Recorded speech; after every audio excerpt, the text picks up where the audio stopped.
सारे संसार के जितने भी मुसलमान हैं उन सबके पुरखे हिंदू ही थे, क्योंकि 3000 वर्ष पहले संसार में सत्य सनातन आर्य वैदिक धर्म के अलावा कुछ भी नहीं था। इसलिए हम तो प्रणमंतो विश्वमार्यम के उद्घोष में विश्वास रखते हैं और संसार के सब लोगों को आह्वान करते हैं कि मानव मात्र प्राणी मात्र का कल्याण करने वाला जो ये शुद्ध सनातन वैदिक धर्म है उसको सब स्वीकार करें, उसी में सबका कल्याण है। और भारत में या संसार में जो ऐसी आसुरी वृत्ति का प्रचार करते हैं, कानून के विरुद्ध काम करते हैं और लोगों की आत्मा को ठेस पहुंचाते हैं, उन सब पर देश के कठोरतम कानून लागू होने चाहिए। धन्यवाद मोहन जोशी जी। हम आपको वीडियो दिखाते हैं जिसका मैंने थोड़ी देर पहले जिक्र किया था कि कोई धर्म परिवर्तन करने आता है, किसी भी धर्म का मैं थोड़ी देर के लिए मान्य भी करूं कि चलो ऐसा हो सकता है कि धर्म स्वीकारने की प्रक्रिया जो भी हो, तो कम से कम उसके सारे सवालों के जवाब देने के बाद ही तो आप उसको स्वीकारेंगे ना, नहीं तो आप उसमें भी अन्याय करें या फिर उसकी दिशा भूल करें। देखिए एक महिला क्या कहती है और उसको जाकिर क्या जवाब देता है। मेरा नाम कुसुम पाटिल है, मैं इस्लाम कबूल करना चाहती हूँ और मेरे 2 सवाल हैं। भाई साहब बहन जी सवाल बाद में पूछिए, मैं 5 को इंशाल्लाह इस्लाम साथ में कबूल कराऊंगा, उसके बाद इंशाल्लाह।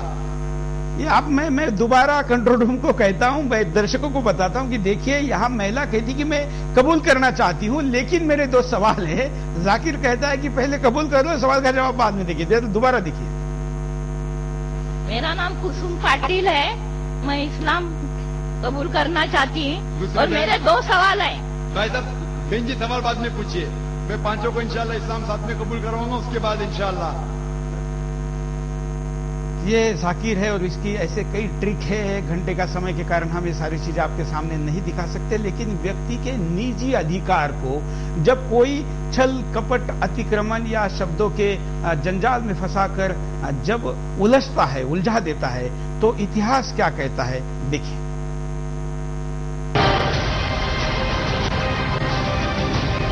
छल प्रपंच और हिंसा के द्वारा धर्म प्रचार इस्लाम का पुराना आधार रहा है, पर आज वक्ती जरूरत के तौर पर इस्लाम ने धर्मांतरण करने का अपना स्वरूप और तरीका भी बदल दिया है। इस्लाम में किसी काफिर को अपने दीन में लाने का सबब बहुत अधिक बताया गया है। एक हदीस में मोहम्मद हजरत कहते हैं, आप इस्लाम का प्रचार करो अगर एक भी आयत जानते हैं। यही कारण है कि मुसलमान किसी गैर मुस्लिम को अपने दीन में लाने के लिए कुछ भी करने को तैयार रहता है। भारत में हिंदू लड़कियों को फंसाने के लिए कई संगठन कार्यरत हैं। ईसाई संगठनों की तरह अब मुस्लिम संगठन भी भ्रामक बहस जो गलत तथ्यों पर आधारित है ऐसे सार्वजनिक कार्यक्रमों का आयोजन करते हैं जिनमें धर्म परिवर्तन कराया जाता है। मुंबई स्थित इस्लामिक रिसर्च सेंटर नामक संस्था के प्रमुख जाकिर नाइक और उनकी संस्था इस धर्मांतरण की मुहिम में आगे है। यह संस्था पीस टीवी नामक चैनल चलाती है जो भारत समेत लगभग सारी दुनिया में दिखाई जाती है। इसका कार्य हिंदुओं के साथ साथ भारत देश के भी विरुद्ध है।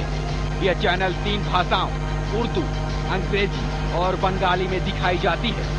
यह संस्था दुनिया भर के मुसलमानों में कट्टरता सिखाती है। आशंका ये भी जताई जा रही है कि इस चैनल को वित्तीय सहायता वहीं से मिलती है जहां से कभी आतंकी ओसामा बिन लादेन को मिलता था। भ्रामक प्रपंच का सहारा लेकर धर्मांतरण कराना इसका मुख्य लक्ष्य है। इस संगठन के मुखिया जाकिर नाइक के कार्यक्रमों में लाखों लोग आते हैं जिसमें अधिकांश मुस्लिम वर्ग के लोग होते हैं। जाकिर नाइक का ये पूरा ऑपरेशन हम आपके सामने लगातार लेकर आ रहे। धर्म परिवर्तन के इस कार्यक्रम के आखिर में रमेश शिंदे जी छत्रपति शिवाजी महाराज के बड़े पुत्र संभाजी महाराज का धर्म परिवर्तन करने की प्रक्रिया में क्या क्या हुआ और क्या फिर भी उसका परिणाम अंतिमता हुआ, इस घटना को बताकर हम आज इस कार्यक्रम को खत्म करेंगे। रमेश जी, मैं महाराष्ट्र से हूं और मुझे बड़ा गर्व होता है छत्रपति संभाजी महाराज पर, जिनको धर्मवीर ये कहा जाता है। देखिए, सबसे बड़ी बात तो यह है कि औरंगजेब ने उनको कई सारे प्रलोभन दिखाए कि आप हमारे धर्म में आओगे तो हम ये सुविधाएं देंगे, आपको राजा रखेंगे, सब कुछ रखेंगे। जब उन्होंने उसको नकारा तब उनकी आंखें फोड़ी गई, उनके शरीर की पूरी त्वचा निकाली गई, चमड़ा निकाला गया। ये सब होने के बावजूद खुद के शरीर के टुकड़े टुकड़े होने दिए, लेकिन उन्होंने अपना धर्म परिवर्तन नहीं किया। ये हमारे लिए सबसे बड़े गर्व की बात है और इस गर्व को हमने सबने संभालना चाहिए। जो सिखों के 10 गुरुओं ने अपना बलिदान दिया लेकिन अपना धर्म नहीं परिवर्तन किया। हमारे धर्म में जो बोला गया है, स्वधर्मे निधनम श्रेयः परधर्मो भयावह, तो हमारे धर्म में रहना चाहिए।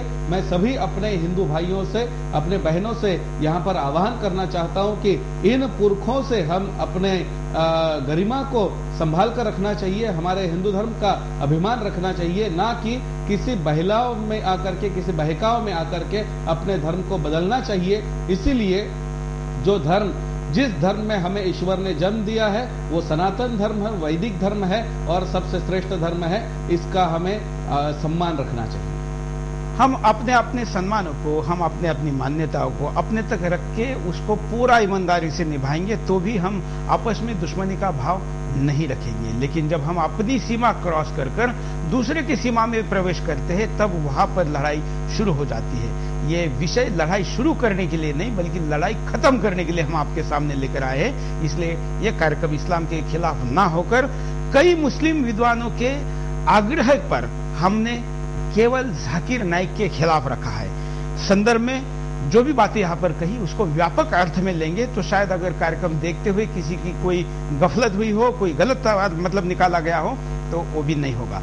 आज का दूसरा ये पार्ट जाकिर का एक्सपोज का धर्मांतरण का हम यहाँ पर खत्म करें। अभी हम आपके सामने लेकर आएंगे रोजाना, जिसमें सिख धर्म के बारे में जाकिर ने क्या कहा है, जैन के बारे में क्या कहा है, बुद्ध के बारे में कहा है, सारे गैर मुसलमानों के बारे में क्या कहा है, वेद को कैसे गलत इंटरप्रेट किया जाता है। आज तो हमने कुछ ही झूठ आपके सामने पकड़ के दिखाए हैं। महेंद्र पाल आर्य जी आपके सामने लगातार 1 घंटे तक उसके सारे वो झूठ लेकर आएंगे और एक एक करके उसके झूठ और महेंद्र पाल जी का जवाब ये भी हम आपको दिखाएंगे। हम दोबारा इस कार्यक्रम के आखिर में भी जाकिर नाइक को आह्वान करते हैं कि आप अभी भी कभी भी इस कार्यक्रम के लाइव में कहीं से भी आ सकते हैं या हम अपना पूरा सेटअप लेकर अब जहां भी है वहां भी आ सकते हैं। आप इस बातचीत से, इस चर्चा से, इस संवाद से दूर भागने के बजाय साथ आइए, हम सब मिलकर चर्चा करते हैं। अगर जो भी अच्छा निकलेगा मंथन के द्वारा, वो विष है तो विष हम लेंगे, अमृत है तो आप लीजिए, यही हमारी परंपरा है। मैं सारे अतिथियों का आभारी हूं कि आपने समय निकाला इस कार्यक्रम में आए। लाइव में जुड़ने वाले लोगों और इस कार्यक्रम को देखने वाले सारे दर्शकों का मैं आभारी हूं। आज के लिए इतना ही और इसी के साथ आज की आपकी इजाजत लेते हैं। जय हिंद। कि आज मैं 25 साल बाद अगर इस्लाम कबूल करूंगा तो अल्लाह ताला क्या मुझे एक्सेप्ट करेंगे? कोई भी हो